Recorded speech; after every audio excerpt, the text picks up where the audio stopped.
Hello, hello, everyone. Welcome to this episode of The Strong and Capable. My name is Brigitte Heller. I'm your host, and I have a fabulous guest on today, Miss Amber Robbins from S.T.A.N.D. Amber, you want to say hey?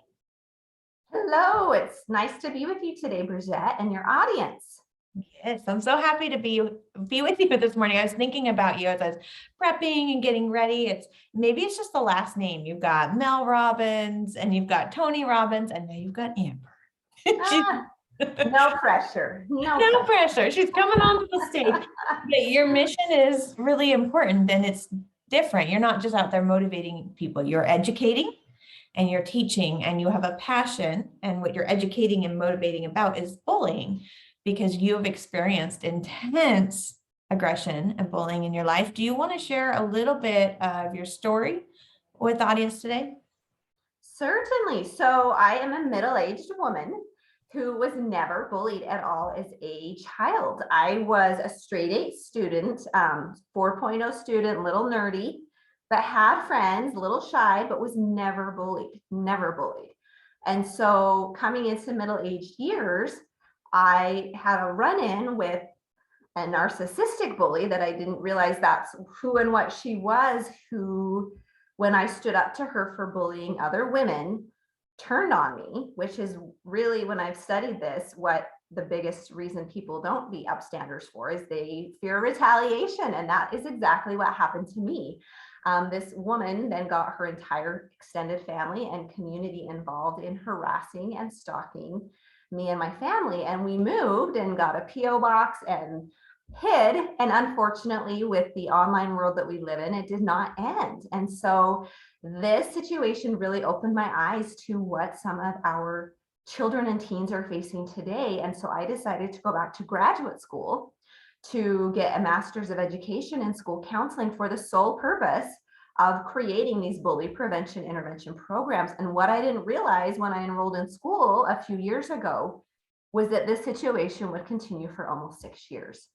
I have seen all of the do's and don'ts and all of the laws and structural changes that need to be made to protect our children. I had to hire a cybersecurity expert at one point because my accounts were getting hacked into. I was getting follow requests from ICU and iWatchU and just terrifying things. And so again, my company is called S.T.A.N.D and Cheer Company because I realized from living this as an adult that the 3 steps to bullying intervention are for bystanders to become upstanders and to stand up, speak out, and cheer along. And so my mission and my goal is to, one, you can see the word stand as a passion of mine, and that's actually an acronym that I created for the targets of bullying. And I don't call them victims, I call them targets because they're being targeted because they have something that the bully doesn't have, and they're trying to push them down because they don't want them to shine their light and look better, which is really sad. But STAND is an acronym that I created for Stand Tall and Never Defeated. And so one of my missions is to help these targets to have power and take their power back and stand tall and never defeated. And the second part of that STAND word is upstander, which really, if you look up the definition, it is a newly coined term. So it's a real word, which is when bystanders intervene and take action, specifically when it comes to bullying or abuse, they are then coined upstanders. So my mission then is to empower upstanders to assist and then help these targets to stand themselves and to get the bullying to stop and then to recover, because we are finding that there really is intense trauma and lasting impacts to some of this aggression. So that's my background. Love it. And stand tall and never defeated. So for those listening, it's like, oh yeah, strong and capable, stand tall and never defeated. Like, no wonder Amber and I are friends, right? Totally makes sense here. But I love that, stand tall and never defeated. And, I was bullied as a child. I was spit on and talked about. We moved a lot. And it was something about the new shy girl. I was often told that I was rude and thought I was better than people. And it was because I was intensely shy. And so then that made it an easy target. It's like once one person starts, then everybody starts, And we were a unique family. There were 7 of us. I had a disabled sister. Like I said, we moved a lot. And so it was just like, hey, perfect storm to be bullied. Sorry. You Oh, know, like you said, I don't, I've done enough work, which is so much of what I want the strong and capable audience to know and learn is like, do the work. I've done enough work that bullying at this point is a piece of my story. It is not my identity. Like you said, I'm not a victim of this. But what it has created is an intense need to be, like you called this upstander, because it's not okay. And, hurt people is not a phrase I like. It's not something I agree with. I don't believe hurt people should be allowed to continue to hurt people just because they're quote unquote hurt. it You shouldn't be an excuse, right? It gives you some understanding and insight as to the why of the behavior, know? but very much we need to then go in and correct the behavior.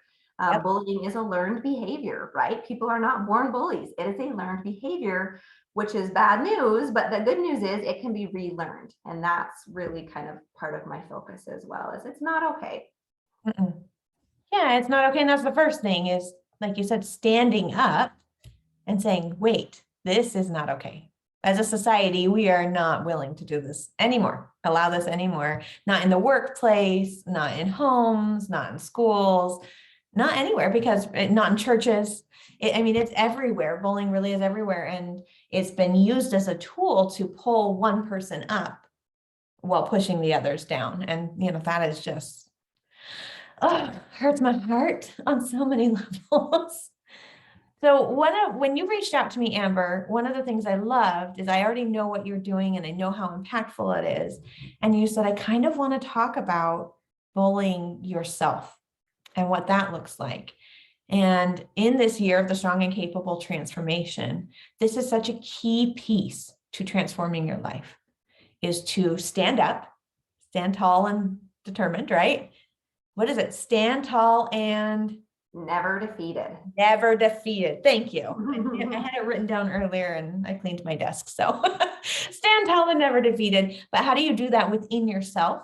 What does that look like? Because we know that to transform a family, to transform a community, to transform a home, you have to transform yourself, Correct. And what's interesting is I coach, children and teens through this. Like, I ask, are you being bullied? Because a lot of these kids that have trouble with school or want to drop out, like they are being bullied. And when I've worked with adults, it's kind of the same thing, except for it's, adults can bully adults as well. But what I find is that we tend to bully ourselves. And I want all of the listeners to kind of pause and think about that and think what the answer is. Do you bully yourself? And I think a lot of us do. And so when I coach, students, children, and teens about this, and I coach their parents on how to help them get out of a bullying situation, I focus on 3 things: to listen, to validate, and to act. Well, the same 3 things apply to if you're bullying yourself. There's a different spin on the reasoning and the actions to take under those, but it's to listen, to validate, and to act. And so that's kind of what I wanted to discuss today, is those 3 steps. Let's do it. Let's dive right in. So first thing is listening, right? What does that look like when you're listening? I know I have my secret recipe class, and this is one of the first things, the very first things that we clue in on, because most people, unless you've done quote unquote the work, don't know that you can actually tune into yourself and listen. What does that look like from your point of view and the bullying? What is listening? Yeah, so through my own experience being bullied by this Mean Girls Club, I realized it's easy for us to take on what others think of us. So that could be from past trauma, how we were raised, some interactions within our family or friend groups, and then we start to bully ourselves, and that is so detrimental. And so the listening aspect is to really take the time to listen to what you're telling yourself. Are you telling yourself, gee, I'm not a very good woman, I'm not a very good mom, I'm not a very good friend, I'm not a very good person or employee? And really taking the time to understand what those negative things are that you are absorbing and taking on.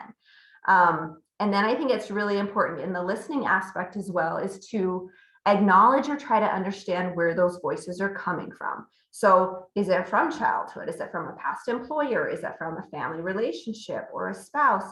And to have that understanding as well. And as you mentioned with, your secret recipe club, which I love that you do, is it's really simply about understanding what the current situation is, what the current conversation is that you're having with yourself, and just acknowledging that, I think, is the first step in moving forward. Yeah, and acknowledging without judgment, right? Always, because I remember the first time that I did this, it was a 60-minute thought log. And I literally said, I want Oreos 10 times. At the time, we were broke. I was in postpartum depression with 2 little children. And in my mind, if I could just have some dang Oreos, life would be better. And it was actually a control thing, right? My life was out of control. And this one tiny thing, I felt like if I could control that, everything could be better. And, that's kind of been my battle my whole life, is letting go. But I think when you do the thought record, when you really listen to yourself, when some people write it out, journal it out, some people will talk to themselves in a recorder, when you start to do that, you're going to be like, wow, it's messy up there. It's like when you open the pantry for the first time in 6 months and you have 5 teenagers, you're like, whoa, what happened in here? Or toddlers. I mean, any stage of any kids or family, but it's messy, and it's because without intentional work, it's going to be messy. And so listening without judgment, knowing that it's okay. Whatever you find, you've taken the first step. This is the most important one. Correct. Yep. Without judgment is definitely it. Because if you're doing it with judgment, then you're continuing that bullying cycle of yourself, right? Which is not where we want to be. So the second step then is to validate. And it's important to validate what you're feeling, and what you're feeling is real. That's not saying that, I'm a bad mom is real, but that what you're feeling is a real thought and feeling that you have. So validate what you're feeling is real, but don't stay stuck there. Validate, and then we're moving on and this is something that I learned a lot from you, Bridget, in following your accounts, was part of the validation is validating who you really are. And a lot of that, there's so much science to this, and I know you're a big advocate, is doing affirmations. I like to call them power statements, because those affirmations have so much power. They really, through science, scientific research, have been proven to rewire your brain for good. So the caveat to that is it's just like brushing your teeth, right? If you brush your teeth one time, it's a good thing, right? Doing a validation once is a good thing, but it really is a practice that you have to be consistent in order to make it a habit that's going to really help you in the long run and change your life. So, our brains have these pathways, and the more negative pathways that we build from negative statements, they just get deeper and deeper and deeper ingrained, to which when we get triggered or set off by something, automatically, just like an old horse that's used to this deep path, it's easier to just do the one thing, takes that negative route.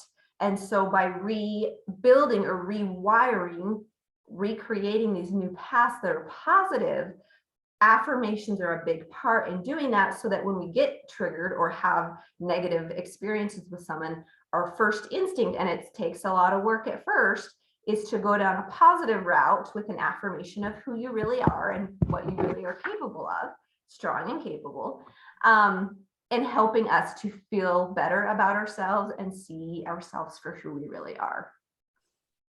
I love everything you just said. Amen, right? All the things. It's interesting to me every time I do the 10-day I am challenge, which, as you mentioned that, and it's 10 positive statements for 10 days in a row. About day 3 or 4, and now I do the challenge where you can sign up and get emails. And I even say this, I have little videos every day, and day 3 or 4, this is hard. You maybe don't believe it. Because at first people are so excited and they're like, I can do this. This is going to make me feel good. I'm going to be so happy. And day 3 or 4, they're like, I don't believe a single thing I'm saying. I'm a fraud. Oh my gosh. And they almost try and backwards, right? Because like you said, it's going back to the old path, because that's the comfortable path. That's the one that is so deeply ingrained in us, that is well worn. We know it. And these new paths, they always existed. right? When you're 2, you don't think I'm a bad mom. That comes in time, right? So they always exist, but cleaning out the weeds, really ingraining that path in our mind and our heart and those beautiful highways, it does take effort. And so when you're feeling that panic or that doubt rising during validation, you really have to say, I always go back to Maslow's hierarchy of needs. I am safe. I am in control here. I'm happy. I determine my destiny. And, I'll give myself, like you said, power statements, but it's like understanding you're safe first has to be the first one, because we're not always ready to say I'm a good mom. So sometimes it just has to be, I'm safe, I'm comfortable. Okay, now I get to decide what I'm going to do socially, emotionally with myself. And I rode a roller coaster this week. It's the tallest and fastest roller coaster in California. It's brand new at SeaWorld. I'm not getting paid for this endorsement, but it's it's called the Emperor. It was so best experience of my life. But the first time around, because we got to do like a before it opens, go ride it. So nobody was there. First time around, I'm looking at this thing and I'm sick. I thought I was going to throw up.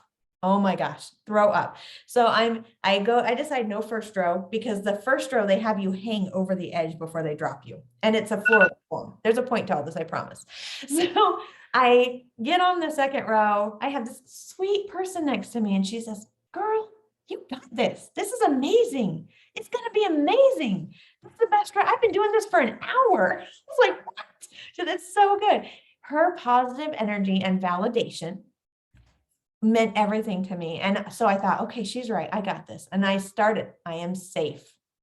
I am safe. I am safe. And I said it seriously, not joking, 10 times. I am safe. I am strong and capable. I get to experience great things. So I walked myself through this mantra, half out loud, half in my head. People around me were giggling, but they were good with it. I love it. Anyway, second time around, I went first row and it was incredible. Third time around, my cute niece got on with me and she's boo-boo, because that's what they call me. My stomach feels so not good. Because she's waiting and that anxiety. And I told her, I said, anxiety is a sign that you could be in danger. It's a good thing. In this case, you're not in danger. So what are we going to do? And she is so cute because her mom is phenomenal. So she's gotten tools to help her. She's just 10 years old and I'm going to tell myself good things. And then it's okay, let's do it together. And so I'm strong. I'm safe. I'm here to have fun. And it was so cool because she's younger. Those pathways aren't as ingrained, right? And so she was able to accept them quickly and we had the best time. It is not just weird magic or voodoo. This is real science and it works. Validation is extremely important in your journey. So I love, when you telling that story, I love a lot about that. But 2 particular things that stood out to me is I love that the woman validated you, the woman that you didn't know. And then I love that you validated your cute niece, because that's where the power is too. It's validating ourselves, but as women and men too, but I like to always say, women have the capability to be what I call helpers, healers, and hope spreaders, right? We can be the crazy mean girls club that I dealt with for way too long, or we can choose to be those people who see the good in others and to strengthen them. And I love both of those interactions because you said what a difference it made to you and what a difference it made to your niece. And we all have that power. When I talk to teens, because I do, with my job, I do a lot of like goal counseling and, graduation path counseling and such with these students. And they all want to be influencers. It cracks me up. What do you want to be when you grow up? I want to be an influencer. And that's totally doable. But what I kind of pause and tell them is, you know what, you can be an influencer now, not necessarily a social media influencer. But I have this presentation that I give that's called Be an Influencer, No Social Media Required. And it talks about cheering people along and what power it has for teens as well as adults to do that. So part of that validation can be validating ourselves, but man, let's go on and cheer others along. Like, life is so hard for people right now. And I love that. I love that story. So thank you for sharing. So stand and cheer. What is step number 3? So step number 3 is to act. So when I coach parents on how to help their students, their children or teens, in regards to bullying, intervention, and prevention, I encourage them to seek out the adult in authority to help them and to take action in getting the bullying to stop, because there's usually someone who's been trained or should have been trained on how to do this. And much of this the action is asking for help and utilizing tools and resources. And so the same applies for us, right? If we're struggling with our self-worth or our value or telling ourselves all these negative things and it's keeping us down, act. There are so many people, and in my line of work, both in the schools and then with all of the social media stuff that I do. So I work with a lot of adults and a lot of children and teens, and there are so many tools and resources out there full of trained and experienced people to help us. So whether that's a life coach, whether that's a therapist, whether that's a fitness coach, whether it's a networking group or a ladies' lunch or whatever it is, those people are there. And what's been so amazing to me, the many wonderful people that I've met, is usually they're experts for a reason. They've experienced whatever their specialty is, right? It's not like they wake up one day and they're like, oh, I'm just really an expert at this. More often than not, you find out their backstory or why they're passionate. Yes, they may have gotten a certification or training, but there's always a reason. And I love that as we connect with people and take action by asking for help and getting, and it is, like you said, it's hard work. It's not that someone just says, oh, this is my expertise, here's the gift of healing from this. It's hard work, but I just really want to challenge everybody. Like if you're struggling or, if you're having these down thoughts about yourself, like there are so many different expertise out there of people that are willing and just really want to help. So once, I like to say, ask for help. And then once you're transformed or changed or help, again, then be willing to help others. Like we have this amazing power to be helpers, healers, and hope spreaders. So if you're struggling right now, ask for help. And if you're not, good on you. I'm clapping, like that's great. But then be a helper, be someone that helps and validates other people. I believe in this so much. And I mentioned this to Amber when we actually recorded this podcast before and I didn't hit record. Oh my gosh. I did the first half, not the second half. Anyway, long story, nobody needs to know, but the strong and capable philosophy is know who you are, know where you're going, know how to get there. And once you know who you are, then there's a transformation, like we're talking about this year, of, okay, now where am I going? What am I doing with my life? And then once you know how to get there, I firmly believe it's your responsibility to turn around and help others up the mountain.